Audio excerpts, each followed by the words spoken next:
Suppose I roll fair six-sided die twice.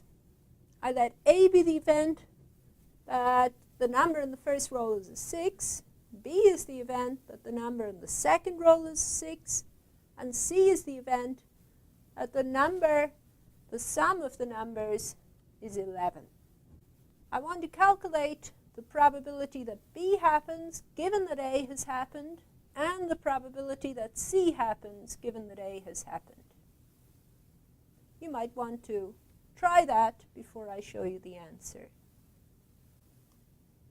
Here I've highlighted the outcomes in A in red. They're just the bottom row. And we see the last column corresponds to B.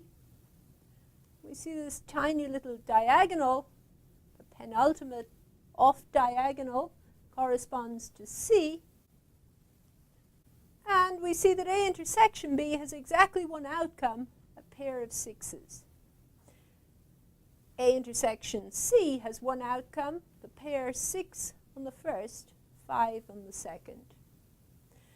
Now applying the formulas, the probability of B given A is the number of outcomes in A intersection B over the number of outcomes in A, which is exactly 1 over 6. And the probability of C given A is the number of outcomes in C intersection A, which is 1, divided by the number of outcomes in A, which is 6. So that's also 1 over 6. If we have a set of data, we can use the same formula. So let's do an example. Suppose I consider the data on field goals attempted by LeBron James.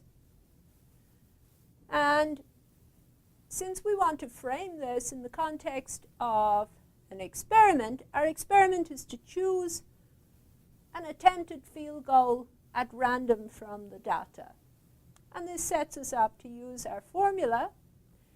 Every field goal attempt from the data is equally likely to happen. So I have an equally likely sample space. B is the event that the field goal resulted in a basket, and R is the event that the field goal was attempted after 2 days rest. So we're looking at all of LeBron James's field goal attempts for the season 2014 to 2015 so far, and the probability that B happens given that R has happened, or R was the underlying condition for the field goal selected, is the number of outcomes in B intersection R, the number of attempts that resulted in a basket and were made after 2 days rest, over the number of outcomes in R, which is the number of attempts after 2 days rest. So we get exactly the same formula as we had before, and we can use our formula for equally likely sample spaces in this situation. Let's think about our hot hand question again. We can rephrase this as a question about conditional probability. So for a given player attempting a field goal, let B denote the event that they make a basket, and let BP denote the event that the previous attempt resulted in a basket. Our investigation into whether a hot hand effect shows up in the data is an investigation of this question. Is the probability that B happens, given that the previous attempt resulted in a basket, bigger than the overall probability of B? In other words, does the basketball player's probability of getting a basket increase when or under the conditions that the previous attempt resulted in a basket or was successful?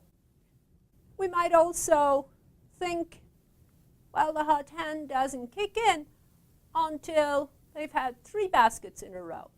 We could also investigate that question and think about whether the probability that they get a basket, given the underlying condition that they've already had 3 baskets in a row, whether that's bigger than the overall probability that they get a basket, whether that actually increases the probability in general that they get a basket. Okay, let's look at some data. The following set of data shows shots collected from 8 consecutive games for Dion Waiters in the regular season basketball games. And remember, BP is the event that the previous shot resulted in a basket. I've highlighted all of the shots in BP in red. Now, our question is the probability that B happens, that the next shot results in a basket, given that the previous shot was a basket, is that bigger than the overall probability of a basket in the data? Well, remember, our experiment is going to be pick a shot at random from this data. So the overall probability of getting a basket is going to be the number of baskets in the data divided by the total number of shots taken.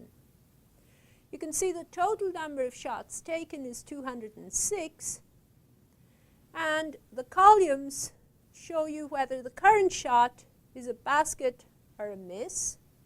And we've cross-classified every shot according to the current result and the result on the previous shot. So the rows are that they got a basket on the previous shot or they missed the previous shot.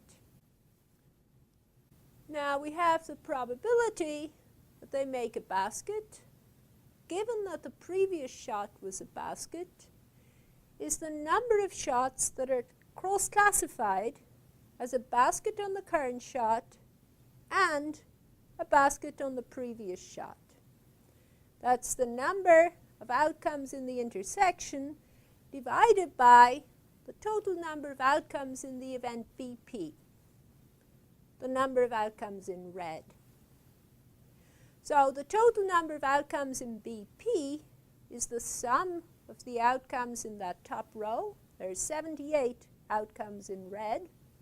And the number of outcomes in B intersection BP are those that are in both the first row and the first column. So there are 31 of those. So our probability that B happens, given that BP has happened, is 31 over 78, which is approximately 0.397. Now the overall probability of getting a basket is just the number of baskets in the data over the total number of shots. And we see we have 79 shots resulted in a basket. That's the sum of the numbers in the first column, divided by a total of 206 shots, which gives us a probability of 0.38. So technically the answer is yes here. The probability that they get a basket, given that the previous shot was a basket, is greater than the probability that they get a basket, but it's only slightly greater. And in fact, this isn't a significant difference. There's a way of checking that with something called a standard deviation, which we'll study in the next section. But the difference is not significant enough to say that the two probabilities are actually different. So are there signs of an increased probability of getting a basket, given that the previous shot was a basket in this data? I would say no, nothing, no significant signs that that happens.